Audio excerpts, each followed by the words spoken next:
kasih setiamu, nyata sungguh perlindunganmu. Tak satu kuasa mampu pisahkan aku dari kasih-Mu. Bapa, ajarku selalu hormati-Mu, ajarku turut perintah-Mu. Berikanku hati untuk menyembah-Mu dan bersyukur setiap waktu.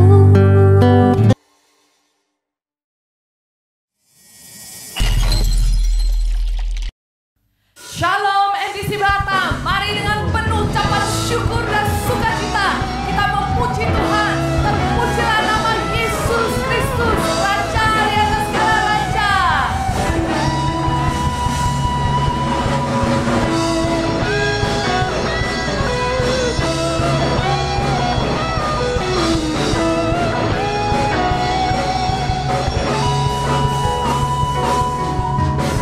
Terpujilah nama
menempati sinar terang yang kudus. Oh Yesus, Kau berkuasa untuk selamanya.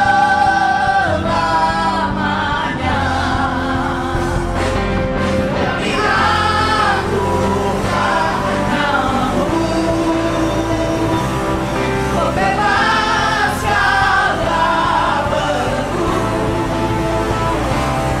Hanya Yesus Kau satu alasan kami datang untuk menyembah-Mu.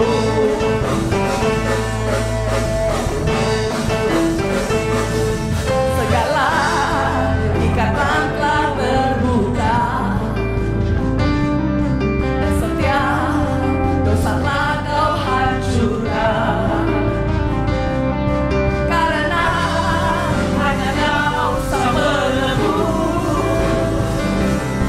sucikan dengan cahaya terang-Mu, Yesus. Oh Yesus, Kau berkuasa untuk selamanya.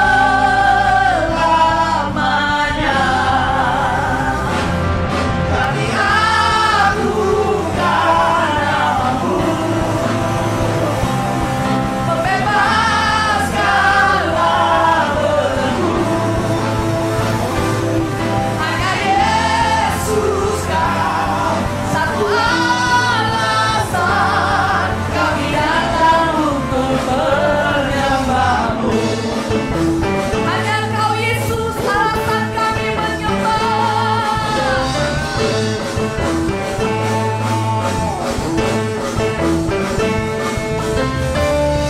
Kau Yesus Tuhan yang berkuasa, tiada yang lain, tiada yang lain. Oh Yesus, Kau berkuasa untuk selamanya.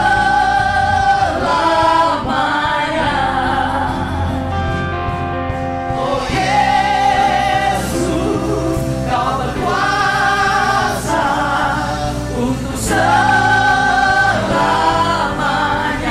Yesus, oh Yesus, Kau berkuasa untuk selamanya.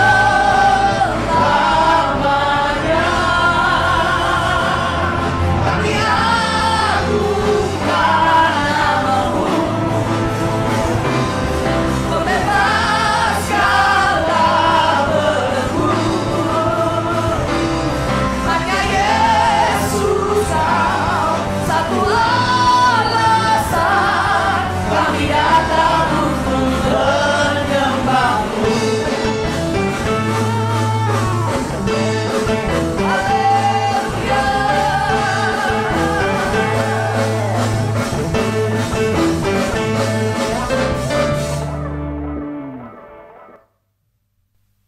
Yesus, kami percaya kasih-Mu tidak terbatas Tuhan.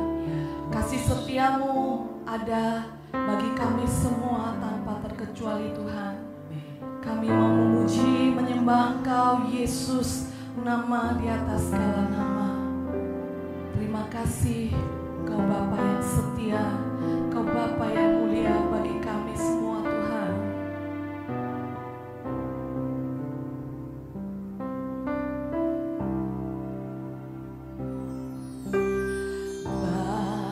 Bapa, Kau setia,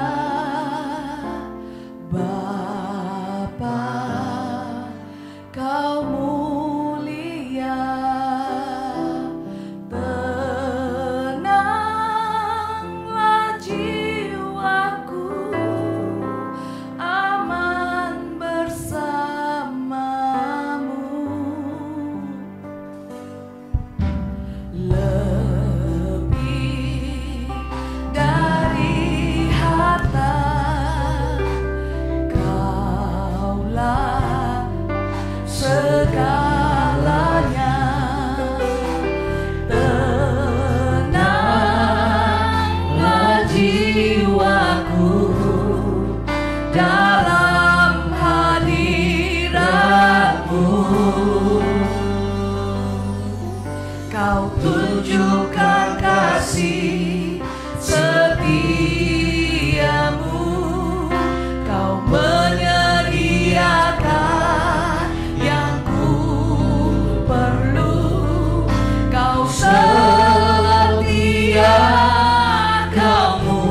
Kau tunjukkan kasih setiamu, Kau menyediakan yang ku perlu. Kau setia, Kau mulia, dulu, sekarang, dan selamanya.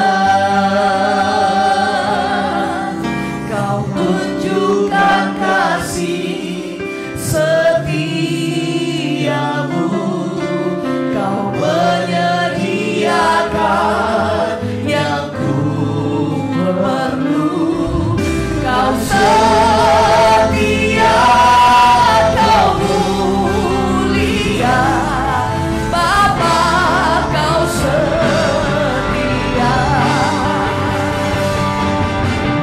Kau tunjukkan kasih setiamu,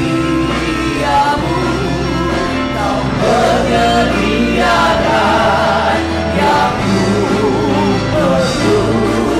Kau setia, Kau mulia, dulu, sekarang, dan selamanya. Kau tunjukkan kasih setiamu, Kau menyediakan yang ku perlu. Kau setia, Kau mulia, Bapa, Kau setia.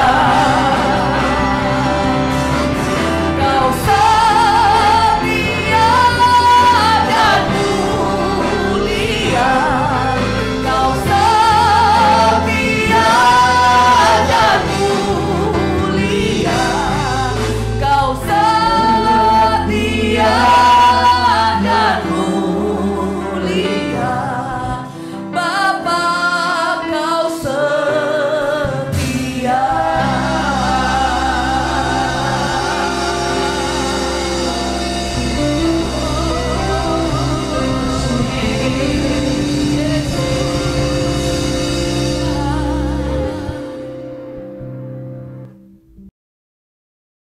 Salam damai sejahtera untuk keluarga MDC Batam dan untuk Anda semua yang mengikuti ibadah online hari ini. Dimanapun Anda berada, kiranya damai sejahtera, sukacita dari Tuhan menyertai kita semua. Tidak terasa kita sudah memasuki minggu kedua di bulan Juni ini. Bersyukur saya bisa kembali bertemu dengan Bapak, Ibu, dan saudara-saudari semua. Dimanapun dan kapanpun Bapak, Ibu, dan saudara-saudari semua mengikuti ibadah online ini, saya percaya Tuhan hadir untuk menyertai kita semua. Sebelum kita akan mendengarkan firman Tuhan, marilah kita terlebih dahulu berdoa memohon tuntunan daripada Tuhan kita. Marilah kita berdoa. Tuhan Allah Bapa kami di tempat yang maha tinggi, kami mengucap syukur kepadamu untuk kasih karuniamu yang senantiasa baru dalam kehidupan kami. Kami tidak bisa membalas semua kebaikanmu ya Tuhan. Segala kemuliaan hanya bagi namamu Tuhan. Saat ini hati dan pikiran kami sudah terbuka siap untuk menerima firman-Mu. Bicaralah kepada kami semua, supaya kami boleh mengerti firman-Mu dengan baik. Roh Kudus, bantulah saya untuk dapat menyampaikan firman Tuhan dengan kata-kata yang sederhana, yang mudah dimengerti oleh semua umat-Mu yang mendengar saat ini. Hanya dalam satu nama, Yesus Kristus Tuhan, kami berdoa dan memohon. Amin. Well, masih dalam tema besar bulan ini, yaitu doa yang dikabulkan. Ada 4 syarat yang Alkitab berikan supaya doa kita dikabulkan oleh Tuhan. Pada minggu yang lalu kita sudah belajar tentang syarat pertama, yaitu berdoa di dalam nama Yesus. Dalam Injil Yohanes pasal 14 ayat 13 sampai 14, Tuhan Yesus sendiri yang mengajarkan kita untuk berdoa di dalam namanya. Yohanes 14 ayat 13 sampai 14 katakan demikian.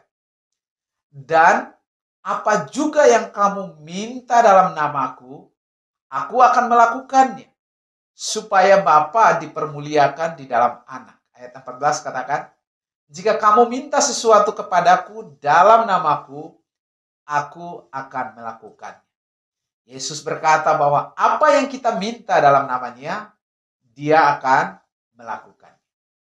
Nah, kalau kita perhatikan Injil Yohanes pasal 14, ayat 6, ayat 8, sampai 11, paling tidak terdapat dua alasan mengapa kita harus berdoa melalui nama Yesus. Alasan pertama adalah karena hanya Yesuslah yang mempunyai akses ke sorga. Dengarkan Yohanes 14 ayat 6 dikatakan, kata Yesus kepadanya, maksudnya kata Yesus kepada Thomas, akulah jalan dan kebenaran dan hidup.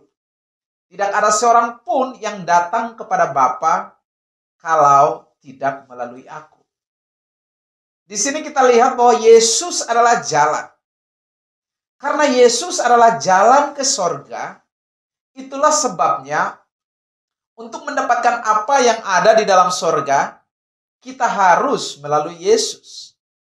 Karena cuma Yesuslah akses atau satu-satunya jalan untuk kita mendapatkan apa yang ada di dalam sorga. Di luar daripada Yesus, tidak ada jalan yang lain. Nah, alasan yang kedua, mengapa kita harus berdoa melalui nama Yesus, itu karena Yesus sendiri adalah Tuhan. Ia adalah Allah Tritunggal. Artinya, Yesus pemilik dari semua berkat yang kita perlukan dalam kehidupan kita. Berkat mujizat kesembuhan, berkat finansial, berkat kehidupan yang kekal, itu semua adalah milik daripada Yesus Kristus. Karena semua adalah milik Yesus, maka Yesuslah yang memiliki hak dan otoritas untuk memberikan atau untuk melakukan mujizat, memberkati, dan juga menolong hidup kita semua. Itulah sebabnya kalau kita berdoa meminta sesuatu, kita harus meminta di dalam nama Yesus. Karena dialah pemilik. Yesus yang mempunyai apa yang Anda dan saya kita perlukan dalam hidup ini. Semua hal yang kita butuhkan untuk hidup yang berbahagia selama kita masih hidup di dunia ini maupun di surga yang kekal nanti, itu semua hanya kita dapatkan di dalam Yesus. Itulah alasannya mengapa Anda dan saya kita perlu berdoa di dalam nama Yesus. Sedikit informasi buat Bapak, Ibu, dan saudara-saudari yang tidak sempat mendengarkan khotbah saya secara onsite pada minggu yang lalu di gedung gereja kita yang ada di satelit Sungai Panas. Berikut ini saya ingin mengulangi kalimat yang saya sebutkan pada khotbah minggu yang lalu. Dan bagi Anda yang sempat mendengarkan khotbah saya pada minggu yang lalu, puji Tuhan, karena Anda mendapatkan berkat firman Tuhan double porsi. Jadi pada minggu lalu dalam khotbah di Sungai Panas saya katakan demikian. Kesalahan yang sering kita lakukan itu adalah kita berdoa memakai nama Yesus, tetapi kita tidak mengenal siapa pribadi Yesus. Kita sama seperti Filipus. Sekian lama hidup dengan Yesus, tetapi tidak mengenal Yesus dengan benar. Tahukah Anda? Banyak doa kita yang sampaikan dalam nama Yesus, tetapi tidak terkabulkan, itu karena kita hanya tahu tentang nama Yesus, tetapi kita tidak mengenal siapa pribadi Yesus yang sebenarnya. Itu sebabnya di sini penting bagi kita untuk mengenal dengan baik siapa Tuhan yang sebenarnya. Well, kita bersyukur kepada Tuhan karena dalam Alkitab Tuhan Yesus sendiri memberitahu kita langkah-langkah praktis untuk mengenal dirinya. Kita semua diundang oleh Tuhan untuk mengenalnya. Yohanes pasal 15 ayat 7 katakan demikian. Jikalau kamu tinggal di dalam aku dan firman-Ku tinggal di dalam kamu, mintalah apa saja yang kamu kehendaki dan kamu akan menerimanya. Dari ayat ini kita belajar dua hal supaya doa kita dapat dikabulkan. Yang pertama adalah tinggal di dalam Yesus. Dan yang kedua, izinkan firman-Nya tinggal dalam diri kita. Dan dampak daripada kita tinggal dalam Tuhan dan firman-Nya tinggal dalam kita, kalimat berikut berkata demikian. Mintalah apa saja yang kamu kehendaki dan kamu akan menerimanya. Berapa banyak dari saudara yang ingin doa saudara dikabulkan oleh Tuhan? Berapa banyak dari Anda yang saat ini ingin doa Anda dikabulkan oleh Tuhan?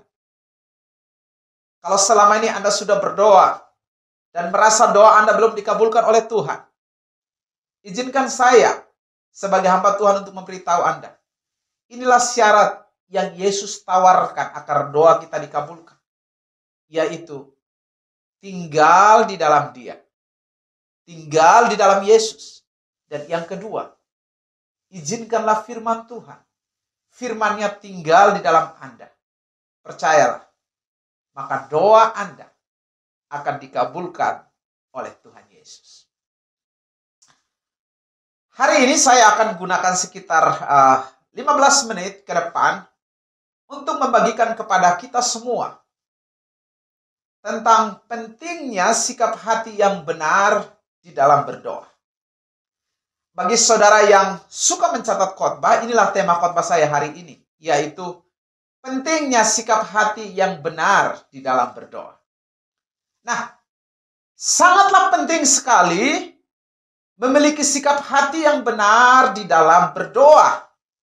Karena sikap hati yang benar itu merupakan salah satu syarat dari doa yang dikabulkan oleh Tuhan.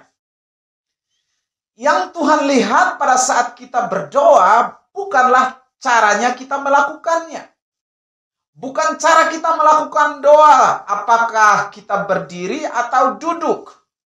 Tetapi yang Tuhan lihat adalah sikap hati kita pada saat kita berdoa. Jika sikap hati kita benar di hadapan Tuhan, maka Tuhan bersedia menyatakan kuasa-Nya. Tuhan bersedia menjawab doa kita. Di dalam Yakobus pasal 5 ayat 16, di sana dikatakan demikian. Karena itu, hendaklah kamu saling mengaku dosamu dan saling mendoakan supaya kamu sembuh. Dengarkan kalimat berikut ini. Dikatakan demikian. Doa orang yang benar, saya ulang. Doa orang yang benar, bila dengan yakin didoakan, sangat besar kuasanya. Doa yang benar itu lahir dari hati yang benar. Dengarkan ini sekali lagi. Doa yang benar itu lahir dari hati yang benar. Pada saat hati kita benar di hadapan Tuhan, pada waktu kita berdoa, Alkitab berkata bahwa Tuhan bersedia menyatakan kuasa-Nya. Jemaat Tuhan, izinkan saya mengulangi kalimat ini. Yang Tuhan lihat pada saat kita berdoa bukanlah caranya kita melakukan doa, apakah Anda berdiri atau duduk. Tetapi yang Tuhan lihat adalah sikap hati kita pada saat kita berdoa kepadanya. Apakah kita berdiri atau kita duduk? Itu bukanlah ukurannya. Yang menjadi tolak ukur atau syarat agar doa kita dikabulkan adalah sikap hati kita yang benar di hadapan Tuhan. Nah, pertanyaan penting sekarang adalah bagaimana kita dapat menjaga hati kita agar tetap benar di hadapan Tuhan. Bagaimana caranya?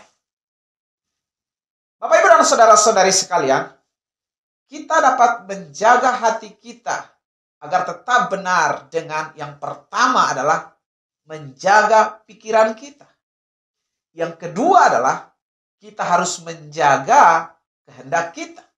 Dan yang ketiga adalah kita harus menjaga perasaan kita. Karena ketika hal itu adalah isi dari hati kita. Pikiran, perasaan, dan kehendak itu adalah hati kita. Itulah yang mempengaruhi apa yang ada dalam hati kita. Itulah sebabnya kita harus menjaga pikiran kita. Kita harus menjaga perasaan kita. Dan kita juga perlu menjaga kehendak kita agar tidak dikotori oleh iri hati, kesombongan, kebencian, kepahitan, kenajisan, dan semua hal yang akan merusak kehidupan kita, yang akan mengotori hati kita. Seringkali kita lupa kalau menjaga hati itu adalah tugas kita. Seringkali orang lupa memberi perhatian untuk menjaga hati mereka. Mereka tidak pandai untuk menjaga hati. Sehingga hati dibiarkan begitu saja. Izinkan saya hari ini untuk memberitahu Anda. Hari ini saya ingin memberitahu kita semua. Menjaga hati itu adalah tugas utama dan prioritas dalam hidup kita. Itu bukan tugas Tuhan. Itu bukan tugas pendeta atau tugas orang lain. Bukan tugas suami Anda, bukan tugas istri Anda, bukan tugas pacar Anda, juga bukan tugas anak-anak Anda. Tetapi itu adalah tugas masing-masing orang untuk menjaga hatinya. Dengarkan baik-baik. Mari dengarkan baik-baik. Amsal 4 ayat 23 dikatakan demikian. Jagalah hatimu dengan segala kewaspadaan. Jagalah hatimu. Di situ tidak dikatakan bahwa Tuhan akan menjaga hatimu dengan segala kewaspadaan, atau dikatakan Bapak kamu akan menjaga hati kamu, atau dikatakan suami kamu akan menjaga hati kamu. No. Di sini dikatakan jagalah hatimu. Ini firman Tuhan yang memberitahu. Berarti yang punya tugas untuk menjaga hati di sini siapa? Bukan orang lain, tetapi kita sendiri yang berperang, mengambil andil untuk menjaga hati kita. Di sana dikatakan alasannya. Karena dari situlah terpancar kehidupan. Nah, hati kita ini adalah pusat daripada kehidupan kita. Saya ulangi sekali lagi. Hati kita adalah pusat daripada kehidupan kita. Sama seperti sumber mata air. Jika mata airnya kotor, maka otomatis aliran air yang akan disalurkan ke semua tempat akan menjadi kotor. Tetapi jika sumber mata air itu bersih dan jernih, maka kemana saja air itu pergi, orang akan mendapatkan air yang bersih. Begitu juga dengan hati kita. Jika hati Anda, hati saya, dan hati kita semua bersih, maka hidup kita pun akan bersih. Sebagai akibatnya, kehidupan kita pun akan bersih, segar, menarik, dan asik untuk dipandang. Sebaliknya, jika hati kita kotor, pikiran kita kotor, perasaan kita kotor, maka yang nampak keluar melalui sikap dan tindakan kita pun adalah sikap yang kotor, perilaku yang kotor, kata-kata yang kotor. Dan itu semua merupakan penghalang yang menghalangi doa Anda, doa saya tidak dijawab oleh Tuhan. Karena hati kita tidak bersih. Well, selama masa pandemi COVID ini kita semua memakai masker. Anda semua pakai masker bukan? Termasuk saya. Supaya apa sih? Kita pakai masker supaya menjaga agar kita tidak terpapar oleh virus. Nah, hari ini juga saya ingin memberitahu kita semua untuk menggunakan masker rohani agar hati kita tidak terpapar oleh virus-virus seperti virus kenajisan, virus dengki, virus iri hati, virus kekhawatiran, virus kecemasan, virus takut akan masa depan, dan lain sebagainya. Pertanyaannya, apakah masker rohani yang kita perlukan untuk menjaga hati kita ini? Dengarkan, inilah masker rohani yang Anda dan saya kita perlukan untuk melindungi hati kita agar tetap bersih dan tidak terpapar oleh virus. Dengarkan, yang pertama, ini maskernya. Selalu mengucap syukur dalam segala keadaan. Sekali lagi, selalu mengucap syukur dalam segala keadaan. Dengarkan Filipi pasal 4, ayatnya yang ke-6 sampai ayat ke-7, di sana dikatakan demikian.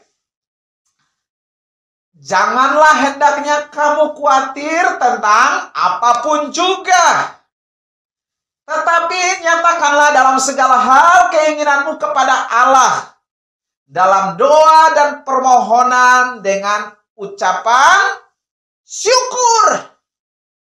Akibatnya apa? Damai sejahtera Allah yang melampaui segala akal akan memelihara hati dan pikiranmu dalam Kristus Yesus Kristus. Pada saat kita memilih untuk mengucap syukur, sebetulnya kita sedang melindungi hati kita agar tidak terpapar oleh virus kekhawatiran dan kecemasan. Pada saat kita memilih untuk bersyukur, hati kita ini akan menjadi gembira. Itulah yang kitab Amsal katakan. Mari dengarkan Amsal pasal 17 ayat 22.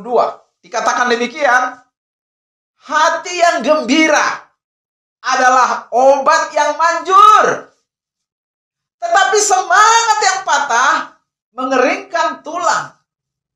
Hati yang gembira adalah apa? Obat yang manjur. Itu sebabnya kita perlu mengembangkan apa? Bersyukur. Senantiasa mengucap syukur. Sekali lagi, senantiasa mengucap syukur. Kalau Anda mendengarkan khotbah ini dengan ada orang-orang di samping kiri kanan Anda, tepuk pundak mereka dan kasih tahu. Jangan lupa pakai masker rohani, yaitu mengucap syukur dalam segala hal. Jadi inilah masker rohani yang pertama yang perlu kita pakai agar hati kita ini tidak terpapar virus-virus kekhawatiran, virus-virus kecemasan, yaitu mengucap syukur dalam segala hal. Yang kedua adalah kita harus mengisi pikiran kita dengan hal-hal yang positif. Sekali lagi, kita harus mengisi pikiran kita dengan hal-hal yang positif. Filipi 4 ayat 7 katakan demikian. Jadi akhirnya saudara-saudara, semua yang benar, semua yang mulia, semua yang adil, semua yang suci, semua yang manis, semua yang sedap didengar, semua yang disebut kebajikan dan patut dipuji, pikirkanlah semuanya. Artinya apa sih ini? Artinya yang perlu kita isi dalam pikiran kita ini Saya sering mengatakan bahwa pikiran kita itu adalah bank data. Memori yang perlu merekam banyak hal. Dan kita perlu merekam hal-hal yang tadi sudah kita baca. Apakah itu artinya yang perlu kita rekam dalam pikiran kita adalah semua yang benar, semua yang adil, semua hal yang suci, semua hal yang manis, semua hal yang sedap didengar. Semua itu adalah kebenaran yang diungkapkan oleh Allah melalui firman-Nya. Apakah itu? Yaitu Alkitab. Singkat kata, kalau kita menjaga hati kita dengan selalu memakai masker, yaitu mengucap syukur, dan senantiasa mengisi pikiran kita dengan kebenaran firman Tuhan, maka janji Tuhan di dalam Filipi pasal 4 ayat 7 akan kita alami, yaitu damai sejahtera dari Allah yang melampaui segala akal akan memelihara hati dan pikiranmu dalam Kristus Yesus. Yohanes pasal 15 ayat 7 juga katakan demikian. Tadi saya sudah baca dan saya ingin baca lagi. Jika kamu tinggal dalam aku, kata Yesus, dan firmanku tinggal di dalam kamu, mintalah apa saja yang kamu kehendaki, dan kamu akan menerimanya. Pada saat kita tinggal dalam firman Tuhan, yaitu membaca, merenungkan, dan mengizinkan firman Tuhan bekerja dalam hati, pikiran, dan hidup kita, maka firman Tuhan akan menyucikan segala dosa kita, menghindarkan kita dari kecemaran kita. Sebagai akibatnya, hati kita menjadi hati yang benar, hati yang jujur, dan hati yang taat melakukan kehendak Tuhan. Dan Anda tahu, pada waktu kita berdoa dengan hati yang bersih, hati yang jujur di hadapan Tuhan, maka Tuhan bersedia untuk mengabulkan permintaan doa. Pada saat kita membiarkan firman Tuhan menyucikan hati kita dan membuat hati kita bersih, ada 3 dampak yang akan kita alami dalam kehidupan kita. Yang pertama adalah kita akan mengalami dan menyaksikan sendiri kuasa Tuhan yang besar terjadi pada saat kita berdoa.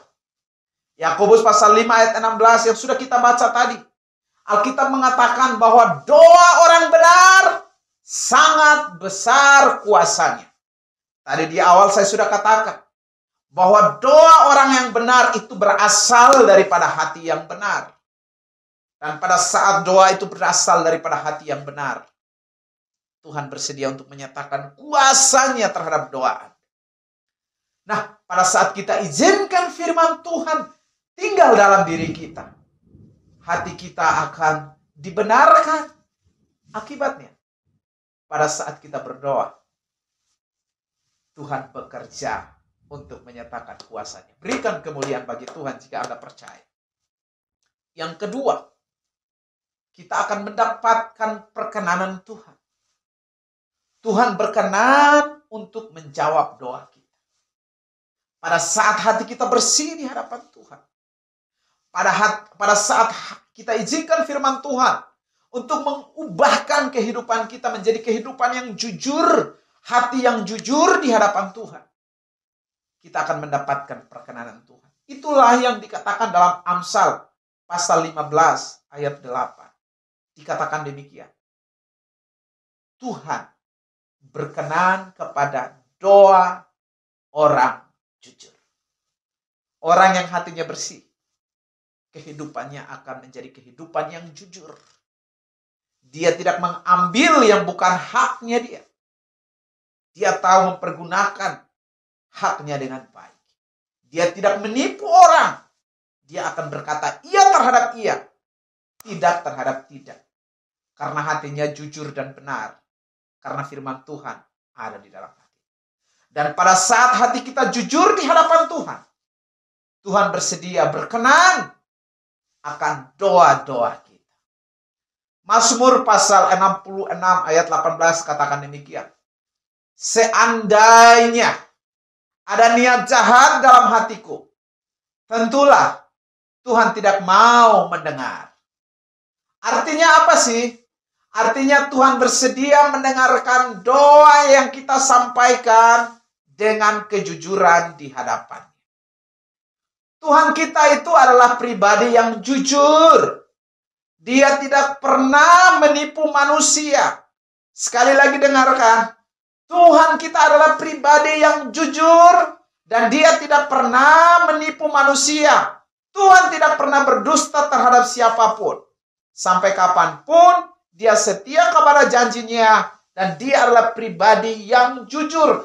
Itulah sebabnya dia berkenan untuk mengabulkan doa orang-orang yang jujur. Jadi kalau Bapak, Ibu, dan saudara-saudari sekalian ingin dan mau agar Tuhan berkenan kepada doa saudara, maka hiduplah dalam kejujuran. Milikilah hati yang jujur di hadapan Tuhan. Karena Tuhan berkenan kepada orang-orang yang jujur. Tuhan mendengarkan doa mereka yang jujur. Hanya dengan kejujuran tanpa niat jahat, saudara dapat menikmati semua yang sudah Tuhan sediakan bagi saudara. Tetapi juga perlu diingat di sini, untuk mendapatkan hati yang jujur, kita perlu merenungkan firman Tuhan setiap hari. Sekarang yang ketiga, pada saat kita izinkan firman Tuhan tinggal dalam hati kita, maka firman Tuhan akan menerangi hati kita, sehingga menghindarkan hidup kita dari dosa. Tahukah Anda, Bapak, Ibu, dan saudara-saudari, apa sih yang menghalangi doa kita tidak dijawab oleh Tuhan? Dosa. Dosa adalah penghalang yang menghalangi doa kita tidak dikabulkan oleh Tuhan. Mari dengarkan Yesaya 59 ayat 1 dan 2 berkata demikian. Sesungguhnya tangan Tuhan tidak kurang panjang untuk menyelamatkan, dan pendengarannya tidak kurang tajam untuk mendengar. Tetapi yang merupakan pemisah antara kamu dan Allahmu ialah segala kejahatanmu. Dan yang membuat dia menyembunyikan diri terhadap kamu sehingga ia tidak mendengar ialah segala dosa. Jadi dosa itulah yang menghalangi doa kita tidak dijawab oleh Tuhan. Jadi pada waktu Anda bergumul, oh Tuhan dengar doaku, dan sampai hari ini Anda belum menemukan jawabannya, jangan cepat-cepat menuduh bahwa Tuhan tidak mendengar doa Anda. Yang perlu Anda lakukan adalah sekarang koreksi diri Anda. Jangan-jangan ada dosa yang sedang menghalangi doa Anda. Jangan mengatakan bahwa Tuhan tuli terhadap doa Anda. Jangan berkata bahwa Tuhan tidak peduli terhadap diri Anda. Ayat ini dengan jelas berkata kepada kita, karena dosa dan kejahatanlah yang menghalangi doa kita tidak didengar oleh Tuhan. Dengarkan Yohanes pasal 9 ayat 31 demikian. Kita tahu bahwa Allah tidak mendengarkan orang-orang berdosa. Saya ulang. Kita tahu bahwa Allah tidak mendengarkan orang-orang berdosa, melainkan orang-orang yang saleh dan yang melakukan kehendak Allah. Bapak, Ibu, dan saudara-saudari sekalian, saya akan selesai khotbah ini. Izinkan saya untuk mengatakan hal ini. Waktu yang kita punya saat ini, waktu yang kita miliki hari ini, marilah kita gunakan sebaik mungkin untuk merenungkan firman Tuhan. Izinkanlah firman Tuhan tinggal dalam hati kita. Dan pada saat kita izinkan firman Tuhan menetap di hati kita, maka firman-Nya akan mengubahkan hidup kita. Firman-Nya akan mengubahkan hati kita. Firman-Nya akan membuat hati kita bersih di hadapan Tuhan. Firman-Nya akan membuat hati kita bersikap di dalam kebenaran. Hati kita menjadi hati yang benar, jujur, dan saleh di hadapan Tuhan. Dan pada saat hati kita bersih, kita memiliki sikap hati yang benar di hadapan Tuhan. Pada waktu kita berdoa, Tuhan bersedia untuk mendengarkan. Saya suka apa yang dituliskan Paulus dalam 2 Timotius pasal 3 ayat 16. Dikatakan demikian. Saya baca dalam terjemahan baru Alkitab kita, dikatakan segala tulisan yang diilhamkan oleh Allah memang bermanfaat untuk apa? Mengajar, untuk menyatakan kesalahan, untuk memperbaiki kelakuan, dan untuk mendidik orang di dalam kebenaran. Nah, saya ingin baca ayat-ayat ini dalam Alkitab terjemahan bahasa Indonesia masa kini. Dikatakan demikian. Semua yang tertulis dalam Alkitab diilhami oleh Allah dan berguna untuk mengajar yang benar, untuk menegur dan untuk membetulkan yang salah, dan untuk mengajar manusia supaya hidup menurut kemauan Allah. Saudara-saudari sekalian, Anda bersyukur hari ini Anda dengarkan firman Tuhan ini. Marilah izinkan firman Tuhan tinggal di hati kita semua. Pada saat kita izinkan firman Tuhan tinggal di dalam diri kita, maka firman Tuhan akan membersihkan segala niatan jahat dalam hati kita semua. Dan membuat hati kita menjadi hati yang bersih dan berkenan di hadapan Tuhan. Pada saat hati kita bersih, pada saat hati kita jujur di hadapan Tuhan, pada waktu kita berdoa, Tuhan bersedia mendengar. Amin. Tuhan Yesus memberkati. Marilah kita berdoa sekarang untuk mengakhiri ibadah kita pada saat ini. Mari kita berdoa. Allah Bapa kami di tempat yang maha tinggi, terima kasih banyak untuk waktu yang terbaik ini, di mana kami boleh mendengarkan firman Tuhan yang mengajarkan kami, menegur kami, mengubah cara pandang kami, bagaimana agar kami memiliki sikap hati yang benar di hadapan. Kami sudah mendengarkan cara-caranya, bagaimana supaya kami menjaga hati kami tetap bersih, yaitu dengan tinggal di dalam Engkau dan izinkan firman-Mu bekerja dalam kami. Ketika kami mengizinkan firman Tuhan bekerja dalam hati dan pikiran kami, firman Tuhan sendiri berkata, pada waktu kami berdoa, Tuhan akan berkenan untuk menjawab doa kami. Dan Tuhan akan menyatakan kuasa Tuhan yang sangat besar. Saya berdoa sekarang untuk umat-Mu ya Tuhan. Nyatakanlah kuasa-Mu terhadap umat-Mu. Biarlah firman Tuhan ini termeterai dalam hati dan pikiran mereka. Biarlah mereka menangkap sesuatu dari firman. Mereka mulai memiliki gaya hidup yang baru di dalam Engkau ya Tuhan. Pergumulan seluruh umat-Mu, Tuhan Engkau menjadi sumber jawaban bagi mereka. Marilah angkat tangan kita semua di hadapan Tuhan. Terimalah berkat dari Allah Bapa, kasih daripada Tuhan Yesus, dan persekutuan dengan Roh Kudus. Dimanapun Anda berada, biarlah Anda menjadi berkat. Biarlah melalui kehidupan Anda, nama Tuhan terus dipermuliakan. Kita semua menerima berkat ini dalam satu nama, Yesus Kristus Tuhan. Dengan iman sama-sama kita katakan, amin. Tuhan Yesus memberkati. Jangan lupa untuk membagikan link ibadah online ini kepada kenalan-kenalan Anda yang Anda kenal. Tuhan Yesus memberkati. Sampai jumpa dalam ibadah online yang akan datang.